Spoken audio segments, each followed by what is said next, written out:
Maksud saya kan dalam bab fikih. Kalau bab fikih kan ya mungkin lah ada ijma dan lain sebagainya. Wajib mengikuti akidah yang sudah dijelaskan oleh Rasulullah dan di dalam Al-Quran sudah berjelas. Kemudian ikuti para ulama salaf yang mu'tabar, yang sudah diakui secara keilmuan. Imam Syafi'i ikut akidah tersebut, akidah salaf soleh. Imam Ahmad bin Hanbal, ya. Maka di dalam akidah wajib kita mengikuti akidah Rasulullah dan para sahabat, para salaf soleh.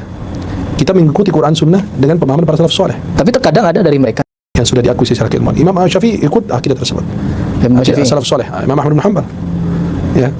Maka di dalam akidah wajib kita mengikuti akidah Rasulullah dan para sahabat. Banyak sekali persoalan yang memang secara tidak langsung Syekh Al-Misri mengkritik atau iskal atau iktirad terhadap apa yang sering kali diungkapkan oleh ustadz-ustadz salafi. Di antaranya adalah tentang bid'ah. Al-Imam Asy-Syafi'i secara tegas, dan itu pun dikutip oleh Ibnu Taimiyah, bahwa bid'ah itu ada dua. Ada bid'ah dholalah, ada bid'ah hasanah. Jadi kalau bid'ah, nggak ada istilah bid'ah hasanah, tidak ada. Jadi harus bedakan antara sunnah hasanah dengan bid'ah hasanah.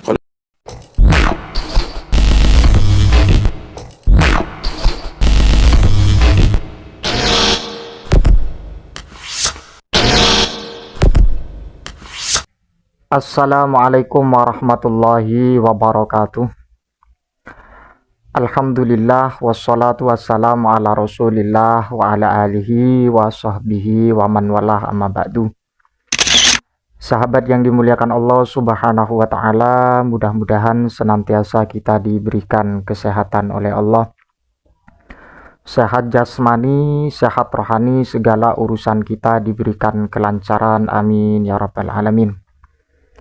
Bil ikhtisar, setelah saya menyimak apa yang menjadi pembahasan di saat Syekh Al-Misri dan juga Harry Pras berdiskusi lewat podcast, ada satu poin yang perlu saya ungkap, yang mana ungkapan tersebut disampaikan oleh Syekh Al-Misri.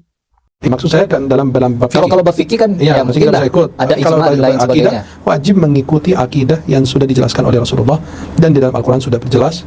Kemudian ikuti para ulama salaf yang mu'tabar, yang sudah diakui secara keilmuan. Imam Syafi'i ikut akidah tersebut, akidah salaf soleh. Imam Ahmad bin Hanbal, ya. Maka di dalam akidah wajib kita mengikuti akidah Rasulullah dan para sahabat, para salaf soleh. Kita mengikuti Quran Sunnah dengan pemahaman para salaf soleh. Tapi terkadang ada dari mereka secara tidak langsung Syekh Al-Misri atau pernyataan dari Syekh Al-Misri tersebut bahwa menentang apa yang menjadi sikap dan juga statement dari kelompok atau dari para asatidz salafi.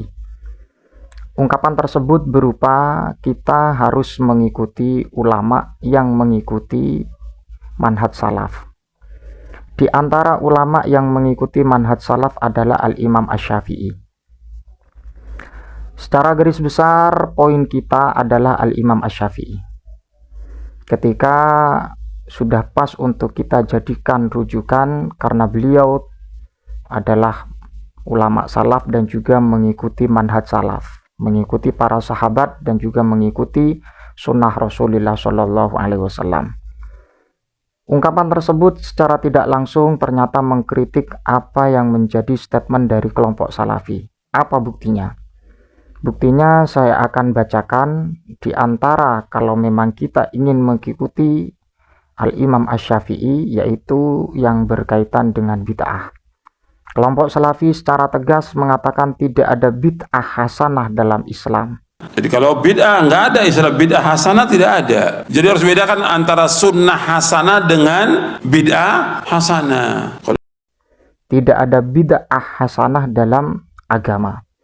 Ternyata kalau memang kita ingin mengikuti ulama yang bermanhaj salaf atau mengikuti ilmu-ilmu yang bersifat salafun sholih, di antaranya Al-Imam Asy-Syafi'i, dan Al-Imam Asy-Syafi'i sangat tegas dan sekaligus dikutip oleh Ibnu Taimiyah dalam kitab Majmu'ul Fatawa. Dalam kitab Al-Majmu'ul Fatawa, Al-Imam Asy-Syafi'i dikutip oleh Ibnu Taimiyah. Redaksinya sebagaimana berikut. Qala Asy-Syafi'i rahimahullahu ta'ala, al-bid'atu bid'atani. Bid'ah itu ada dua.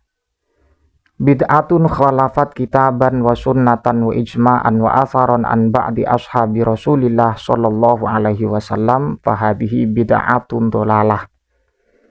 Apa-apa atau pekerjaan atau amaliyah yang bertentangan dengan kitab, kemudian sunnah dan juga ijma' dan kemudian atharus sahabah, maka itu dikatakan bid'ah dolalah. Wa bid'atun lam tukhalif syai'an min dzalika fahadihi qad takunu hasanatan.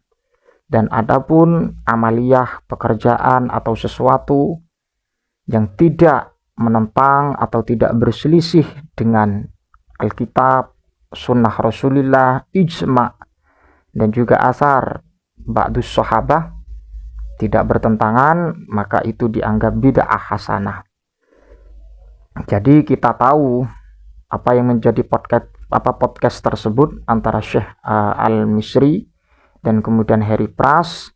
Kalau kita amati, banyak sekali persoalan yang memang secara tidak langsung Syekh Al-Misri mengkritik atau iskal atau iktirad terhadap apa yang sering kali diungkapkan oleh ustadz-ustadz salafi. Di antaranya adalah tentang bid'ah. Al-Imam Asy-Syafi'i secara tegas, dan itu pun dikutip oleh Ibnu Taimiyah, bahwa bid'ah itu ada dua. Ada bid'ah dolalah, ada bid'ah hasanah. Kemudian apa yang menjadi acuan, apa yang menjadi barometer? Semua yang tidak ada di masa Rasulullah atau semua yang tidak dicontohkan Rasulullah Shallallahu Alaihi Wasallam berarti tidak secara otomatis kita katakan bid'ah dolalah. Tapi kita tinjau dulu. Ketika yukhalif kitaban wa sunnatan ijma'an wa atharan an ba'di ashabi Rasulillah, maka hal itu dikatakan bid'ah dolalah. Dan sebaliknya, ketika bid'ah lam tukhalif syai'an minal kitab wa sunnah dan kemudian ijma' dan kemudian atharus sahabah, maka itu tidak dikatakan bid'ah dolalah, akan tetapi dikatakan bid'ah hasanah. Jadi kalau podcast perlu diperhatikan dulu apa yang telah disampaikan. Kalau kita ingin mengikuti manhaj salaf, menurut beliau Syekh Al-Misri, di antara yang disebutkan adalah Al-Imam Asy-Syafi'i rahimahullahu ta'ala. Dan banyak sekali prinsip-prinsip dari salafi yang memang bertentangan dengan ulama salaf. Ulama salaf ya maksudnya Al-Imam Asy-Syafi'i. Di antaranya dari kelompok salafi yang sering kali mengkritik terkait dengan masalah at-talaffuz biniyah dalam sholat. Sehingga mereka sering kali mengatakan, ya sebagian mereka mengatakan bahwa sholat aswaja itu penuh dengan bid'ah. Mengapa kok penuh dengan bid'ah?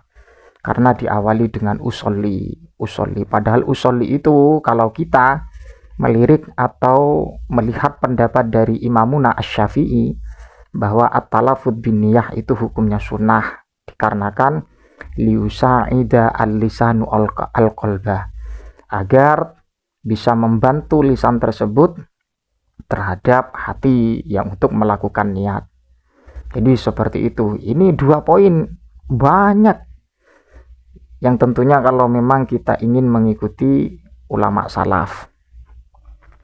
Ya ulama salaf, Imam Syafi'i itu salaf dan manhajnya mengikuti manhaj salaf, bukan kata saya tapi kata Syekh Al-Misri ini. Dan memang apa yang menjadi podcast tersebut, Harry Pras tidak sadar bahwa yang disampaikan oleh Syekh Al-Misri tersebut secara tidak langsung menentang atau secara tidak langsung mengkritik atau membombardir apa yang telah disampaikan kelompok salafi. Di antaranya adalah masalah konteks bid'ah dan kemudian at-talaffuz binniyah, dan juga banyak persoalan yang lain ketika bersifat masail al-fiqhiyah, ketika berkaitan dengan persoalan-persoalan fikih. Itu banyak dari kelompok salafi itu. Tidak perlu saya sebutkan dan bisa Anda cek sendiri. Wallahu a'lam bishawab, mudah-mudahan bermanfaat. Wallahul muwaffiq ila aqwamit thoriq. Assalamualaikum warahmatullahi wabarakatuh.